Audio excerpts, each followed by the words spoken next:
या सोशल मीडियावरती जेव्हा मी राजकारणाची कविता टाकली, मला वेगवेगळ्या राजकारणी लोकांचे फोन पण आले. याच्यातला एक राज ठाकरेंचा फोन फार इंटरेस्टिंग होता. मी मरीन ड्राईव्हला बायकोबरोबर फिरत होतो, मला फोन आला, वेगळाच नंबर होता, 4444444 काहीतरी, आणि मला म्हणे, नमस्कार, मी अमित ठाकरे बोलतोय आणि साहेबांना तुमच्याशी बोलायचं आहे. आता अमित ठाकरे साहेब म्हटल्यानंतर कोण साहेब माझ्या लक्षात आलं. मी म्हटलं, हो द्या द्या, माझा आवाजच गेला. म्हटलं द्या द्या द्या फोन द्या. तर तिकडनं आवाज आला, नमस्कार, जय महाराष्ट्र, मी राज ठाकरे बोलतोय. म्हटलं सर बोला. मला आवाजच फुटणं. मला म्हणे, कुठे आहेत तुम्ही? तर कुठे आहेत तुम्ही म्हटल्यानंतर मला बहुतेक वाटलं की मनसैनिकांना आणि साहेबांना काही कविता पटली नाही. आता आहे खळखट्याक, आपला कार्यक्रम आहे. मी घाबरलो बरं का खूप. तर मी खोटा पत्ता सांगितला. म्हटलं सर, मैं 2 दिन पहिलेच परभणी आ गया. अहो नाही, आत्ता कुठे आहेत तुम्ही? म्हटलं अरे बापरे, उद्या आपला नेमका प्रयोग आहे, शिवाजी मंदिरला जाहिरात आहे. ती पेपर वाचला असेल, त्यांना जर कळलं की हा मुंबईत असेल तर लेणे की देणे पडतील. म्हणून मी खोटं बोलता बोलता अडवलं. म्हटलं सर, मी होतो मरीन लाईन्सला. मी सांगितलं दहीसर मीरा रोड. म्हटलं सर, मी मीरा रोडला फिरायला आलो आहे. 27 तारखेला काय करताय? म्हटलं सर काहीच नाही, घरी या. मी म्हटलं सर, तुम्हाला राग आलाय का? तुम्ही घरी यावं. आता राज ठाकरेंच्या घरी 27 तारखेला, मला म्हणजे 27 तारखेला सगळे 11 वाजता घरी या. म्हटलं सर येतो. तुम्हाला खोटं वाटेल, 27 तारखेची सकाळ मी कधीच विसरणार नाही. मी आमच्या ड्रायव्हरला घेतलं, त्याचं नाव विकी. मी आमच्या ड्रायव्हरला घेतलं आणि 8 वाजल्यापासून ते राहतात त्याच्या भोवताली फेऱ्या मारू लागलो. म्हटलं किती पब्लिक जमवली मारायला ते तरी बघावी आपण, म्हणजे किती लोकांकडून टप्पू खायचा याचा तरी अंदाज घेऊ ना आपण. तर शांतता होती बंगल्याच्या बाहेर. त्या शिवतीर्थ बाहेर मी आपला घेऱ्या मारतोय. म्हटलं यार शांतता आहे, कशाला बोलवलं आपल्याला काय माहीत. म्हटलं बहुतेक आत माणसं जमवले काय की, कारण त्याच्यात पहिलंच कळव होतं ना की सत्तेमध्ये काही लागलं नाही, इंजिन वगैरे. मला खूप भीती वाटली. तर मी 11:15 वाजता गाडीतून उतरत होतो, बुके बिके घेतला, कपडे चांगले घातले. तर आमचा ड्रायव्हर मला म्हणतो, सर तुम्हाला आत काही लागलं तरी मला हाक मारा. मी म्हणलं, आबे तुझं नाव आहे विकी, त्यांचं नाव आहे राज, त्यांच्या नावापुढे ठाकरे. आपण शिवाजी पार्कमध्ये त्यांच्या बंगल्यात चाललो ना. आत लागलं तर तू काय घंटा करणार आहेस? काही लागलं तर मला, तुला हाक मारून तू करणार काय आहेस? मला सांगायला मोठी छाती काढून तुम्हाला आत काही लागलं, कारण त्याला कळलं होतं साहेबांची तंत्रली म्हणून कंप्लेंट. मी आपला 11:10 कमी असताना बंगल्यात गेलो. बरोबर बघा, मोठ्या माणसांची उगाच आहे बघा, उगीच कोणी मोठं होत नाही. मी 11:10 कमी असताना घरात गेलो. 11:05 कमी असताना मला त्यांनी सांगितलं, साहेब तुमची आड वाद बघतायत. मी गेलो तर त्यांची ती ब्राऊन कलरची खुर्ची आहे, बसले होते पांढरा शुभ्र सदरा बिदरा घालून. सर सगळं डायरेक्ट सरेंडरच. तर बसा. म्हटलं सर तुम्ही रागावलं का? कशाला रागवायचं आहे? मग 11:05ला त्यांची पत्नी आली, सौ शर्मिलाताई. तर मग गप्पा वगैरे मारल्या, खूप बोलले, 2-2.5 तास गप्पा मारले. आणि ते मला असं म्हणाले की आज आत्ता समाजामध्ये काय घडतंय याचा आरसा दाखवणारे लेखक फार कमी राहिलेत, आणि तुम्ही तो दाखवलात ना, तर इथून पुढे काही असं मनात आलं ना, पहिले लिहित चला, माझं तुम्हाला बळ आहे. तर ना माझी भीतीच पळून गेली. पण तरी सुद्धा मग नंतर ती साबुदाण्याची खिचडी वगैरे आली. मी त्यांना म्हटलं सर तुम्ही घ्या ना, थोडी खा. मी 2 शिवाय खात नाही. म्हटलं बरं. मग मी ताईंना म्हटलं, ताई तुम्ही घ्या, माझा आज उपास आहे म्हणे. मला मी ना ती साबुदाण्याची खिचडी सुपासारखी गिळली की पटकन ही संपावी. ह्यांच्या पुढे कुठं आपण शेंगदाणे बिंगदाणे पाडत त्या खिचड्या खायच्यात. एक तर आपण परभणीच्या अजून खाताना 2-4 गोष्टी सांडल्याशिवाय आपलं काही होत नाही. राज ठाकरेंच्या घरी जाऊन कुठं सांडा लावून करायची.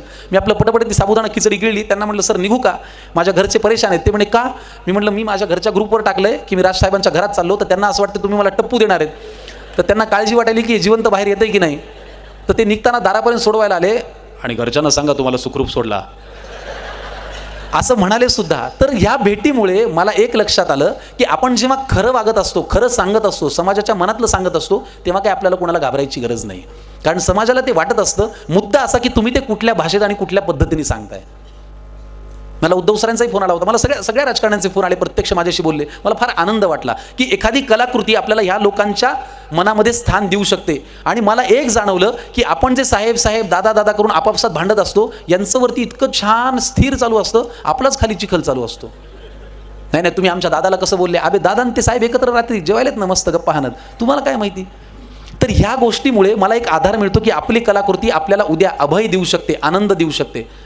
असंच पंढरीच्या विठुराय कवितेच्या वेळेला पण झालं. ती कविता सुद्धा मला ऑब्झर्वेशनवरून सुचली. बाबा महाराज सातारकर आले होते एबीपी माझा कट्ट्यावरती, आणि त्यांना विचारलं होतं की बाबा महाराज तुमचं वय आहे 85 वर्ष आणि तुम्ही वारी सुद्धा 85 वर्ष केली, मग 2 वर्ष वारीमध्ये खंड पडला, तुम्हाला वाईट नाही का वाटत? ते म्हणाले अजिबात नाही. पहिली गोष्ट, माझं वय जरी 85 असलं तरी मी वारी 86 वर्ष केली आहे, कारण पहिल्या वर्षी वारी झाली तेव्हा आईच्या पोटात होतो.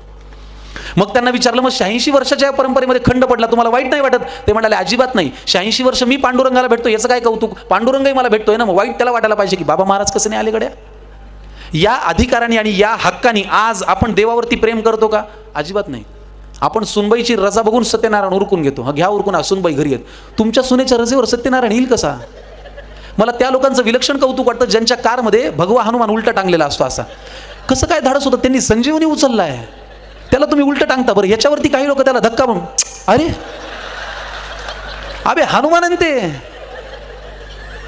ही भक्ती कुठली आहे, ही श्रद्धा कुठली आहे, हनुमानाला असं टपली मारून असं, म्हणजे मला कळतच नाही. आपण वेगळ्याच धुनकीत आहेत सध्या.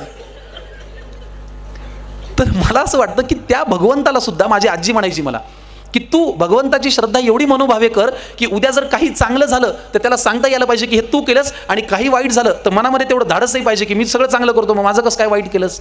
या अधिकाराने आणि या हक्काने देवावरती प्रेम करायला पाहिजे. या सगळ्या फॅक्टरमध्ये मी तुम्हाला फार मनापासून सांगतो, मी देवावरती नितांत श्रद्धा ठेवणारा माणूस आहे. आणि मला असं वाटतं कुणाला तरी आन्सरेबल आहोत ही भावना मनात ठेवल्याशिवाय आपली प्रगती जास्त चांगली होऊ शकते, आणि ती ठेवली पाहिजे.